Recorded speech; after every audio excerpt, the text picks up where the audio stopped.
الله الرحمن الرحیم وصنع الفلک جوړه که کشته بی اعیننا روان دي زمونږه و وحینا او مطابق د هدایات زمونږه ولا تخاطبني في الذين ظلموا زمانه بسوال نه کې په بار د هغه کسانو کې چې ګننګاران دي انهم مغرقون او غر کې دوه ولدي ويصنع الفلك نوح عليه السلام بجوړو لکشته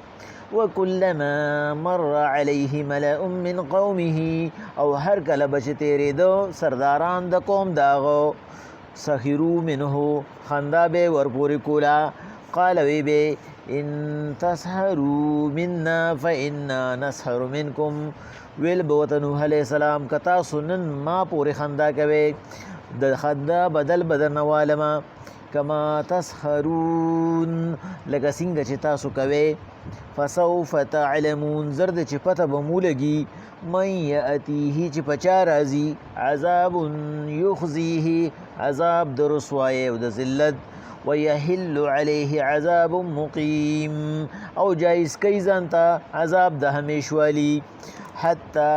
اذا جاء امرنا تر دې چې زمونږ حکم د عذاب راغی وفارت النور او زمکه اوبره او خټکولې قلنا احمل فيها من كل الزوجين اثنين ويل وتمنګ ځان سره اوخه جو د هر یو سیز نه جوړا واهلك او خپل اهل اوخه جوا الا من سبق عليه القول مگر چې 50 ثابت شوی د خبره د عذاب زمنګا ومن امن او چا چې ایمان وروړي دی وما آمن معه الا قليل او ایمان په نو وروړي هډېرو لګو کسانو الله باغوي پیغمبر علیه الصلاۃ والسلام اخر دا چې د نوح علیه الصلاۃ والسلام دعا هغه مونږ سلويخ کاله پس قبول کړه چې کله وته الله باغوي نوح علیه السلام بس نور پکې شو ایمان نه وروړي خفکیږي بنا بس دا نور چې دی دا به ایمانه نو نوح علیہ السلام وی چې ایمان پکې څوک نه وروړي نو خدای پاک به ضرورت سره نوح علیہ السلام چې کوم دی وقاله نوح ربي لا تذر نوح علیہ السلام چې کوم دی نو اوپر مایل خدای پاک بس مپرې دی په مقدس مکه باندې من الکافرین دیار د کافرانو کور بس بربادي کی خدای پاک دی چې کده دین پیدا کیږي نو خو شر بخوري او کدی دین شر خوري نو سلې پرې دی بربادي کی الله وی د دې بد دعا او د قبولیت ترمنځ سلويخ کاله هغه تیر شو او سلويخ کاله په څه طریقه باندې تیر شو چې اسرائیلی روایتو کې تفاسیر رالی چې نوح علیه السلام ته الله وی چې د سریخ اونو کرا ځکه چې د سریخ ته نه ډیره زیاته غټي د سریخ اونو کرا سریخ وکړو سریخ هغه غټ شو دې حد ته ورسېدو چې تختو قابل شو الله پاک وتوی دا اوس کټ کا د دینه تختی وباسا بیا پس دا غینه وته الله پاک وی چې وصنع الفلك باعیننا اوس دې کشته جوړه زمونږ د نظر د وړاندې نو مفسرین په دې کې دوه قول وی وړاندې زمونږ د نظر نه مقصد دا دی چې کم ترکان چې ودراولي نو هغه تبا تکینی او هغه تبا ته طریقه خې دا وحی نه پدی وجرولېګو چې وحی نه مطابق د هدایت زمګه داږي وی مقصد دا چې نوح علیه السلام کته جوړې قبل سو کی جوړې وحی به موږ درلیو زکه دا وحی ولی الله پاک د هدایت خبره ولی وکړه دا غي نو مخ کې دا شی نو شوی الته دریاب نو چې کوم ځای کې نوح علیه السلام اوسېدل ته دریاب تر لری پورې نو بالکل اوچ ځمکه وا او آبادیم دور نه وا د اسرائیلی اقوال مطابق دا غي ټوله آبادیه سلور نیم زره وا او یا 15 زره وا دغه ټوله آبادی وا او پدې کې دا یو اتیا کسان مسلمانانو سره د نوح علیه السلام باقي ټول کافرانو نو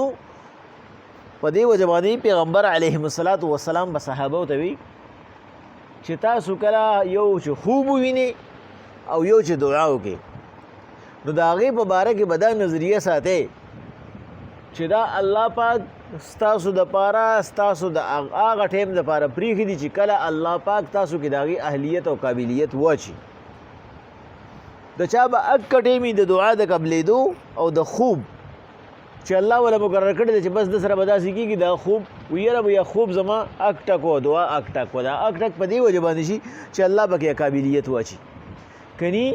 دلته کې نوح علیهم السلام دعا 40 کاله پس قبوله شوې لکه څنګه چې د موسی علیه السلام وه چې الله پاک ورته وایي ټیک ده موسی علیه السلام خو ته ټریننګ ورکوه ته دې ځان سره ساته 40 کاله پس ورته الله به اوس تیاري وکړه او دلته کې دا 40 کاله پس چې کوم دی نو چې هغه ځکه بل مفسرین وي او اکثر چې کوم دی نو هغه هوښیار دانشوران هم وي دا صریح هم تقریبا 40 کاله پس 40 کاله علي چې دلته نه دې حد ته رسي دومره زر دی نه غټي نو په دې وجه باندې هغه هر څه چې برابر شو ټیک شو الله پاک وایي پس د هغې نه ورته ما ووایي چې کښته یې جوړه کړه نو پیغمبر صلی الله علیه وسلم به ورته وایي ستاسو دا دعا که په ټایم قبوله نه شي نو د دې تاسو ته څه کمي پاتې په دې وجه باندې لکه تاسو ته اکثر وایم چې هر یو مور خپل بچي ته وایي خدای دې د ملک باچا کا خو چې هر یو کس د ملک باچا کېږي نو هغه ملک سره به څه کېږي ځکه چې خپل کور نشي چلولی او چې ملک ورته په حواله کې نه به هغې سره څه کوي نو چې کله به کې الله پاک اهلیت راولي نو اهلیت کې کله ډېر وخت لګي او کله کم وخت لګي الله چې ولې څه مقرر کړي د هغې نه پس هغه قبول ځکه چې الله په خپل ټول مخلوق باندې خفه کېږي نو خپل مخلوق الله پاک هغه بربادۍ له نه ورکوي نو دلته کې الله پاک وایي نوح علیهم السلام ته مونږ وایي واصنع الفلک باعیننا ووحینا ته کښتۍ جوړوه زمونږ د وړاندې یعنی مونږ په دې باندې حاضر ناظر یو ګورو ورته او د هدایاتو مطابق ولا تخاطبني فی الذین ظلموا او مونږ سره خطاب مونږ ته خطاب مکوه یعنی زمونږ نه سوال مکوه مونږ مه متوجه کوه هغه کسانو ته چې ظالمان دي ولې انهم معرقون ای غر کېدو والدي نوح علیه السلام ته الله د مخکې نه دا خبره مفسرین وی خاص کر تفسیر جمول وی په دې وجه وکړه چې ګورې پتا باندې څه حادثه راتلو واله ده د هغې په باره کې خو نوح علیه السلام په خپله بددعا کړې وه نو په هغې باندې خو د نوح علیه السلام څه کار نه و چې نوح علیه السلام وته چې نه خدای پاکه بس واپس یې کړئ خو دا نوح علیه السلام ذهني طور باندې تیارولو دا د الله د قدرت طریقه ده لکه څنګه چې خوب ښیي چې په هغې کې چې کوم دی نو څه نظیر ښکاره کېږي څه هایلایټ کوي دغه شانتې نوح علیه السلام ته وایي دا خبره ځکه وشوه چې ما ته ګورې مخاطب کېږه ما د هغه کسانو په باره کې چې زیاتي کوونکي دي نه ستا په خاندان کې هم داسې کسان دي چې بس ستا دپاره ناشنا خبره وي خو ما نه به ګورې د هغوی په باره کې هم تپوس نه کې ویصنع الفلک نوح علیه السلام به کښتۍ جوړوله لګیا شو خو کوم ځای کې جوړوله په اوچ ټاټه کې جوړوله وکلما هر کله مر علیه چې تله به ګل د نوح علیه السلام په طرف باندې ملأ د هغه د قوم هغه مشرانو من قومه د هغه د قوم نه سخروا منه خندل به ورپورې او مدارک وایي څنګه به خندل ورته وایي چې وګوره که نه مونږ نه وي چې د دماغ اورېدلي نعوذ بالله اوسه پورې پیغمبر اوس یې ترکاڼ جوړ شو اوسه پورې به دعوت ورکو اوس کښتۍ ته ونښته او کښتۍ هم کوم ځای جوړوي په اوچه ډاګه جوړوي اوبه نشته او دې کښتۍ جوړوي نو په دې به نوح علیه السلام تنګو په دې خبرو باندې الله پاک وایي پیغمبر علیهم السلام نوح علیه السلام به ولې څه جواب ورکړو قال نوح علیه السلام به ورته ووایي ځکه چې هغه ته خو الله ویلي دا خو یقین و چې الله ته څه ګران دي ان نسخر منا که تاسو نن ما پورې خاندې فانا نسخر منکم زه به دنه د خندا بدل والما یعنی الله پاک به ماله دا طاقت راکړي چې د خندا بدل دنه والما کما تسخرون لکه څنګه چې تاسو خندا کوئ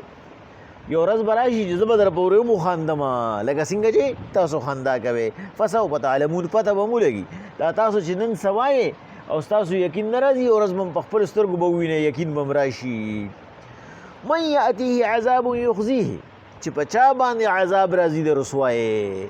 څوک به رسوا کېږي څوک به ذلیله کېږي ویحل علیه عذاب مقیم او جایز کېږي به ورته عذاب د همیشوالي د همیشوالي ورته ولې ووي چې تر څو یې تاسو نه یې ختم کړی تر هغې پورې به تاسو باندې عذاب جاري حتی تر دې پورې اذا جاء امرنا الله وایي د عذاب ټایم راغی وفارت تنور او ځمکې اوبه راوخوټ کولې وفارت تنور کې دوه ترجمې هغه امام رازي صاحب په تفسیر کبیر کې کړي دي هغه وایي دا تنور د تنویر نه دی او تنویر ویلی شي د ځمکې پاسنۍ سطحې ته نو الله وی چې غیر متوقع طور باندې بس اوبه نشته او چې د ځمکې نه اوبه کوم ځای کې کله راوځي نو دا د عذاب اوبه دي بس بیا کښتۍ ته ځان رسوه بس دا د عذاب آثار دي. او دویم قول چې کوم دی نو هغه دا کړی دی چې دا تنور چې کوم دی دا د حوا به هغه تنور چای به پکې روټۍ پخولې دا په کوفه کې نو الله پاک ورته وایي چې کله تنور کې خو اور بلیږي او چې کله د تنور په ویښ کې اوبه راوځي نو دا د عذاب نښه ده. نو دواړه ترې نه مقصد کیدی شي چې د ځمکې نه اوبه راوتلي چې د ځمکې نه اوبه راوځي بې ځایه سیلاب نشته اوبه ترې راووتې دریاب نشته اوبه ترې راووتې نو بس قل نحمل فیها من کل الزوجین اثنین بیا خېجوه د هر یو زیروح نه جوړه و اهلک او خپل اهل هم اهل کې چې کوم دی نو تفسیر حقانی وي د اهل نه مقصد مسلمان دی ځان سره مسلمان ستا اهل دی بس ځان سره کلمه ګوم خېجوه الا من سبق علیه القول خو چې بچا باندې خبره ثابته شوي ابدا نه پاتې کیږي. یعنی نوح علیہ السلام ته الله بار بار دا خبره کوي چې څه خاص کار کېدو والا دی څه خاص وجه کېدو والا دی الله به خپله بې پروایي بل ځای کې هم ثابتوي په دې وجه ورته وایي خو د چا په باره کې چې زما خبره ثابته شوې ده ځکه چې اهله کې ووایي نو خو بیا د دې ضرورت نه و خو لکه ته به مقصد دا و چې داسې به پکې ومي چې ته به اهل ګڼې خو باغ باندې به ګورې عذاب جاری کیږي د عذاب خبره به پې کیږي. ومن آمن او چام چې ایمان راوړی دی بس ځان سره یې وخېجوه. اوس دلته کې مفسرین وایي دلته کې یو خبره وشوه که ستاسو ورته خیالي وایي الله پاک ورته وایي چې وقل نحمل فیها من کل الزوجین اثنین او دی ورته چې کوم دی نو و اهلک یې ورته وروسته وویل دا اهلکه مخکې پکارو چې لاول نه انسانان وخېږي او بیا څاروي خېجوه قیمتي خو انسانان دي او الله پاک ورته انسانان وروسته کو اهل خو د هغه انسانانو چې ایمان یې پرې راوړی او دا مخکې چې کوم دی نو وقل نحمل نه مقصد زیروح دي نو زناور مخکې وخېجوه او انسانان بیا وخېجوه نو په دې کې د الله څه مقصد و انسانان چې کوم دی نو په دې کې تفسیر ابو سعود شریف وایي چې د دې نه مقصد د الله پاک دا و چې دغه چې دي نو دغه ذی عقل نه دي دا بې عقله څیز دی هغوی په خپل پیدا نقصان نه پوهېږي انسان پوهېږي دا چې کوم په پیدا نقصان نه پوهېږي نو د دې ذمواري ستا ده چې دوی ته وخېږي او تعالی خو الله عقل درکړی دی نو د هغې ذموار الله دی چې تعالی په ذهن کې خبره اچولې ده په خپله پیدا نقصان پوهېږي چې کوم شی نه پوهېږي په پیدا نقصان د هغې نه جوړه وخېږه او دا جوړه د څه دپاره الله پاک ته خو دا مسانه وه چې صرف انسانان ختلی وي او نور یې ټول هلاک کړی وي خو الله پاک انسان ته دا خبره وکړه چې د هر یو کار دپاره به هیله کې محنت پکې پس د محنت نه به چې کوم دی الله تعالی د هغې ثمره درکوي نو چې کله ته اوس دنیا نوره خورې نو الله چې کومه طریقه را لېږلې ده د والو د تناسل د هغې په وجه باندې ته جوړه وخېجوه ځان سره کښتۍ ته او بیا خپل اهل هم وخېجوه خو الا من سبق علیه القول چې په چا خبره ثابته شوې ده به د نه پاتې کېږي ومن آمن مسلمانانو وخېجوه ځان سره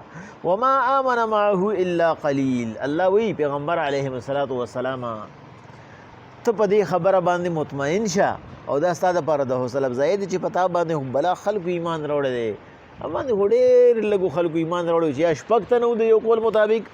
او مشهور قول دا دی چې یو اتیا کسانو چې دې کسانو پې ایمان راوړی و باقي نوح علیه السلام باندې چا ایمان نه و راوړی نو الله پاک ته نه مقصد نوح علیه الصلاة والسلام ته دا و چې نوح علیهم الصلاة والسلام په غیب و په علم باندې زه پوهېږم عیب ما ته معلوم دي په دې وجه باندې څه خبرې به داسې وي چې به ستا دپاره حادثه لیکن ته به هغې ته هم تیار اوسې چې به وروستو را روان دي چې د نوح علیه السلام یو بیبي وه یو د نوح علیه السلام زوی و چې هم په عذاب کې شامل و. بسم الله الرحمن الرحیم واصنع الفلک باعیننا ووحینا کشتۍ جوړوه وړاندې زمونږه او مطابق د وحي زمونږه ولا تخاطبني في الذين ظلموا او زمونږ نه به سوال نه کوې په باره د هغه کسانو کې چې ګنهګاران دي انهم معرقون هغوی غرق کېدونکي دي ویصنع الفلک نوح علیه السلام به کشتۍ جوړوله وکلما هر کله مر علیه ملأ چې تېرېده به کل مشرانو د هغه من قومه د قوم نه سخرو منه خندا به ور پورې کوله قال نوح علیه السلام به ورته وي ان نسخروا منا که تاسو ما پورې خندا کوئ فانا نسخر منکم یو ورځ به دنه بدل والي الله کما تسحرون لکه څنګه چې تاسو خندا کوئ فسوف تعلمون زر د چې پوهه به شئ من یأتیه عذاب یخزیه چې بچا باندې به راځي عذاب د رسوایۍ ویحل علیه او څوک جایز کوي ځان ته